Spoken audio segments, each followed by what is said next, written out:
রাধে রাধে বন্ধুরা, তোমরা সবাই কেমন আছো? ভালো আছো তো? নিশ্চয়ই খুব ভালো আছো। আমিও খুব ভালো আছি। তো নতুন বন্ধু ও পুরনো বন্ধুদের আমার চ্যানেলে স্বাগত, শুভেচ্ছা ও অনেক অনেক ভালোবাসা। বন্ধু মৌসুনা, তোমাকে অনেক অনেক ধন্যবাদ কমেন্ট করার জন্য। তো দেখো, ফার্স্টে আলনাটা গুছিয়ে নিচ্ছি। তো আলনা গোছানোই আছে, একটু দু একটা জামা কাপড় ভাঁজ করা ছিল, সেগুলো রাখা হয়নি, তো সেগুলো ভাঁজ করে রেখে দিলাম। আর এদিকে দেখো, শোকেসে আবার জামা কাপড় আমার ওলট পালট হয়ে গেছে, এগুলো সব বার করে ভালো করে সব আবার গুছিয়ে রাখবো। তো সেই জন্য সব বার করছি। ভাঁজ করা আছে, ভাঁজগুলো সব একটার উপর আরেকটা সুন্দর করে গোছানো নেই। আর এই কুর্তিটা ভাঁজ করতে হবে, এই কুর্তিটাও ভাঁজ করে একসাথে সব ভালো করে গুছিয়ে রাখবো। তোমাদের বলছিলাম না, ফার্নিচারগুলো বৃষ্টির জন্য 2-3 দিন মোছা হয়নি। তো আজকে আবার ভালো করে মুছে নেব, না হলে না ঘর ঝাড় দেওয়ার সময় যে ধুলোটা ওড়ে, সেই ধুলোটা জড়িয়ে যায়। আর 2-3 দিন তো হয়েই গেছে, আমাকে তো মুছতেই হবে। আর বেডশিটটাও আজকে চেঞ্জ করতে না পারলে কালকে চেঞ্জ করে নেব। তো বন্ধুরা, বাড়িতে একটু অসুবিধার জন্য আমি 2 দিন ভিডিও দিতে পারিনি, তো তোমরা কিছু মনে করো না। আর আমার এই ভিডিওটি যদি ভালো লেগে থাকে তাহলে অবশ্যই লাইক, কমেন্ট, শেয়ার ও সাবস্ক্রাইব করতে ভুলো না। আর তোমরা স্কিপ না করে দেখতে থাকো। আজকেও হবে ভগবান শ্রীকৃষ্ণের 2-1টি বাণী।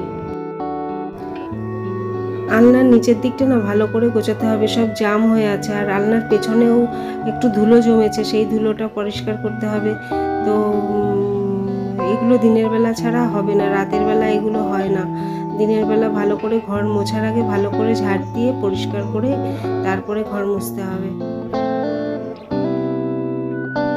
আর শোকেসের ভেতরটাও ভালো করে গোছাতে হবে। উপরে কাপ ডিশগুলো না একটু ওলটপালট হয়ে আছে, তো ওর ভেতর থেকে কতগুলো জিনিস বাদ দিয়ে দেবো, বাদ দিয়ে জায়গা করব। আর নিচের তাকটাতে ভালো করে গুছিয়ে রাখবো। দেখি কাপড় জামাগুলো অন্যদিকে সরিয়ে রাখতে পারিস কিনা, তাহলে অনেকটা জায়গা হবে আর সেখানে কাপ ডিশগুলো একটু ফাঁকা ফাঁকা করে রাখতে পারবো। তো চলো, চলে এলাম ড্রেসিং টেবিলটা মুছতে। ড্রেসিং টেবিলটা না এখান থেকে সরিয়ে খাটের পাশে রাখবো, তাহলে ভালো লাগবে দেখতে। আর এই জায়গাটাও খালি হয়ে যাবে, অনেক দিন ধরে এখানে রয়েছে, পেছনটা পরিষ্কারও করা হচ্ছে না। তো ড্রেসিং টেবিলটা সরালে পেছনটাও পরিষ্কার করতে পারবো আর মুছেও নিতে পারবো ভালো করে। আর এদিকে দেখো সোফার কি অবস্থা। সোফায় কদিন ধরে সোফা মোছা হয়নি, কদিন কি বেশ কদিনই হলো সোফা আমি মুছিনি। তো সোফায় না একটু তেল কালি চিপে চিপে আছে, সেইগুলো ভালো করে চেপে চেপে মুছে নিলেই উঠে যায়। আর যদি একটু সার্ফের জল দিয়ে মোছা হয় তাহলে তো একদম নতুনের মতো হয়ে যায়। এগুলোও সব কাচতে হবে, তাই এগুলোও সব তুলে রাখছি। তো এগুলো তুলে রেখে তারপর সোফাটা ভালো করে মুছে রাখবো।